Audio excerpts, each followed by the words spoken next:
Video yang lo tonton ini dipersembahkan oleh 1%, sekolah kehidupan terbesar di Indonesia. 1% memiliki berbagai layanan yang sudah membantu ribuan orang mencapai hidup seutuhnya. Buat informasi lebih lanjut, lo bisa cek link yang tercantum pada description box. Akhir kata, selamat menonton. Ada nggak di antara teman kalian yang punya hobi selfie aja setiap saat? Terus ya udah isi Instagramnya ya foto selfie dia aja terus, dan itu kayak update-nya super rutin gitu. Nah, zaman sekarang biasanya orang kayak gitu sering banget kita anggap sebagai orang yang narsis. Tapi kalian tahu nggak sih, narsis itu sebenarnya nggak cuma sebatas hobi selfie doang. Masalah narsis sebetulnya itu jauh lebih kompleks daripada itu. Bahkan kalau udah parah, narsis itu adalah sebuah masalah psikologis. Dan ya tadi, sering posting foto selfie itu cuma satu bagian dari kenarsisan. Masih banyak narsisis di luar sana yang bahkan nggak suka foto. Nah, di video ini gue bakal ngebahas soal apa sih narsis itu sebetulnya dan apa sih bahayanya orang narsis di hidup lo. Karena seriously, bahaya sih. Nah, sebelum kita bahas lebih lanjut, jangan lupa untuk like, comment, dan subscribe YouTube channel 1% untuk tahu lebih banyak mengenai informasi menarik tentang psikologi dan pengembangan diri yang pastinya relate banget sama lo.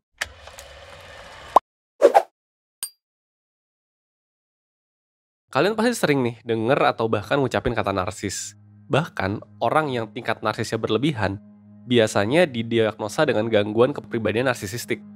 Nah, sekarang coba deh perhatikan orang-orang di sekitar kalian. Kalian punya nggak teman yang kayak gini nih? Orang ini biasanya suka banget menyanjung-nyanjung dirinya sendiri secara berlebihan. Terus, kalau kalian lagi cerita nih, orang ini hobinya adalah motong cerita lo, terus malah menceritakan tentang dirinya sendiri. Kayak misalkan lo lagi cerita, gue kemarin kesini gitu. Terus dia akan potong dan dia akan bilang, oh gue waktu itu juga kesini, gue pasti juga kesana, tapi gue, terus udah dia malah cerita panjang banget, which is lebih panjang daripada cerita yang ditanggepin. Nah, orang-orang kayak gini nih, hobinya adalah menjatuhkan orang lain untuk membuat dirinya terlihat lebih hebat. Nah, inilah ciri-ciri orang narsis. Jadi yang tadi contoh gue sebutin, itu adalah salah satu contoh umum buat sebuah tingkah kenarsisan. Jadi, dia menanggapi sebuah cerita lo dengan cara membuat seolah-olah cerita lo tuh biasa aja gitu. Dan dia punya cerita lebih seru. Dan dia akan cerita lebih heboh dibandingkan apa yang lo ceritain. Nah, parahnya lagi nih, orang-orang narsis ini bisa memanipulasi orang lain untuk membuat dirinya terlihat lebih baik. Contohnya gini, orang narsis itu tuh biasanya suka baik-baikin lo kalau dia ada maunya. Terus, dia juga mungkin banget nih bohongin lo untuk terlihat baik. Sayangnya, perilaku manipulatif ini sering kali nggak disadarin sama orang yang narsis, bahkan korbannya sendiri. Makanya ya udah banyak banget yang termanipulasi sama mereka. Walaupun orang-orang narsis ini kayak pede banget gitu kan, kayak ya udahlah semua tuh diceritain, kayak mereka keren banget. Padahal, deep down ya, orang-orang narsis ini adalah orang-orang yang tingkat percaya dirinya tuh gampang banget runtuh. Coba aja lu kritik atau lu celak satu hal aja dari dia. Wah, bisa ambiar men. Bisa marah, bisa tiba-tiba nyalain lu, bisa drama, parah banget. Kenapa begitu? Ya simply karena menurut orang-orang kayak gini, dirinya tuh udah keren banget gitu loh.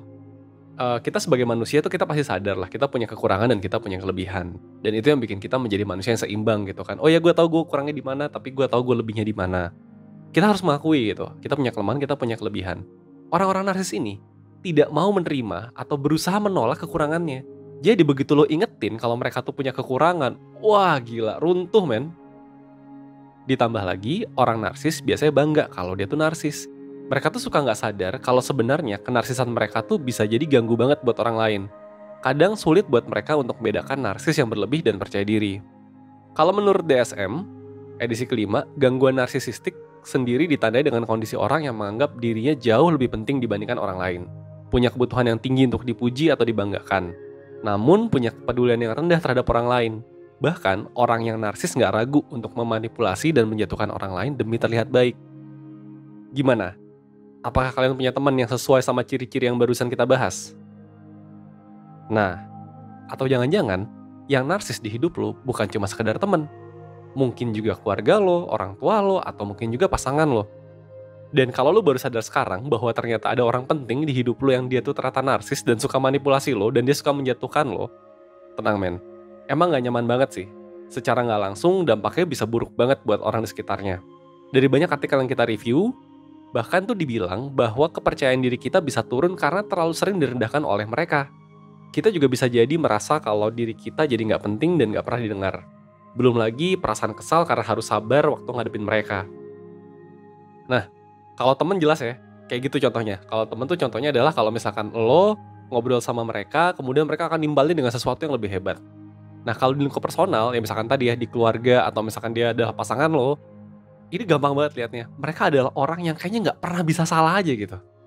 Kalau misalkan dikritik dikit, wah marahnya kemana-mana, nyala-nyalain balik, kesannya kita semua aja yang salah.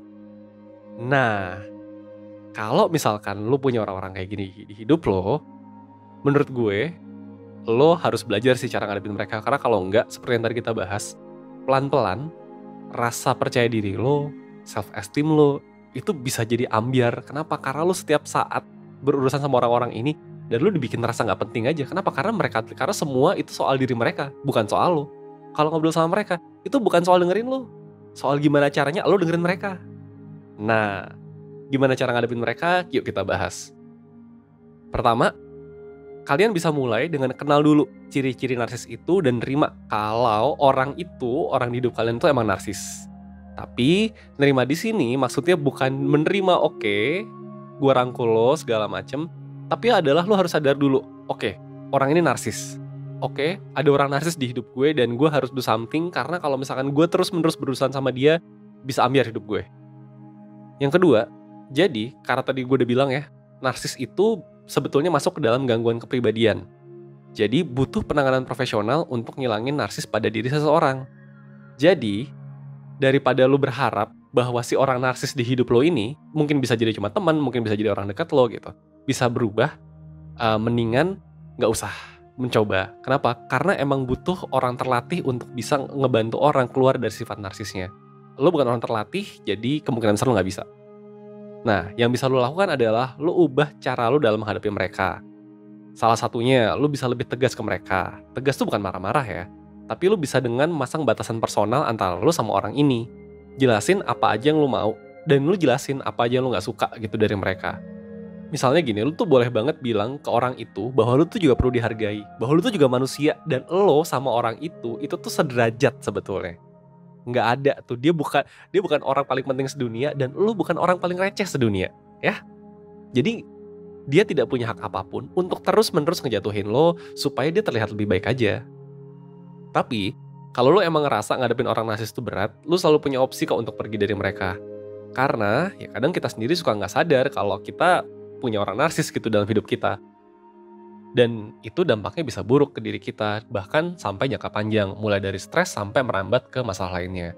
Walaupun pada akhirnya meninggalkan atau bertahan di dalam hubungan, mana yang lebih baik itu balik lagi sama keinginan kalian sih. Coba deh, ngertiin diri kalian dan juga utamain kesehatan mental kalian sendiri. Nah, kalau sekarang lo baru sadar bahwa ternyata ada orang narsis di hidup lo, dan itu ternyata ngerusak diri lo, bisa jadi percaya diri lo jadi rusak gitu. Bisa jadi lo jadi ngerasa bahwa diri lo tuh nggak penting. Bisa jadi bahwa lo tuh pola komunikasi lo jadi nggak bener karena lo terbiasa mengalah. Kenapa? Karena kalau misalkan lo ngomong dikit lo didebat habis-habisan. Nah, kalau lo udah sampai titik itu, menurut gue lo butuh bantuan juga sih. Ya of course, mungkin lo tidak separah mereka gitu yang levelnya udah gangguan kepribadian. Tapi alangkah baiknya kalau lo mau juga mulai buat mengembalikan diri lo seperti sebelum ini semua terjadi. Seperti sebelum rasa percaya diri lo dirusak, seperti sebelum lo merasa bahwa cerita lo gak penting, seperti sebelum lo merasa bahwa lo bukanlah orang yang patut buat didengarkan. Nah, salah satu solusi yang bisa gue tawarkan adalah mungkin lo bisa coba mentoring 1%, karena dalam mentoring 1% lo bisa diskusi one-on-one, berkonsultasi sama mentor tentang apa aja yang termasuk dampak yang dirasa ketika lo menghadapi orang narsis. Selain itu lo juga bisa dapat psikotes. Dan menurut gue ini penting banget sih, karena tadi kalau misalkan emang rasa percaya diri lo tuh sudah sempet ambiar gara-gara lo berurusan sama orang narsis, ya penting banget buat kita tes apakah bener-bener efeknya tuh sudah buruk ke lo. Dan kalau ternyata efeknya sudah buruk, ya nanti yang bisa dilakukan di mentoring adalah ya lo dibantuin gimana cara ngebangun kembali diri lo agar kembali seperti sebelumnya. Kita juga bakal kasih worksheet yang menunjang masalah yang sedang dialamin supaya lo bisa tetap konsisten untuk berprogres setiap harinya. Mentoring 1% sudah terbukti bantu banyak banget orang keluar dari masalahnya. Linknya udah gue taruh di deskripsi video ya, dan jangan lupa dicek. Akhir kata, gue mau bilang bahwa mungkin lo gak sadar ada orang-orang narsis di sekitar lo yang itu ternyata ngefek ke hidup lo. ngefek ke persepsi lo soal diri lo sendiri. But it's okay, kalau emang ternyata kesehatan mental lo terganggu gara-gara orang ini, ada baiknya lo mulai mengusahakan kembali untuk memperbaiki kesehatan mental lo sih. Gue Rizky dari 1%, bye.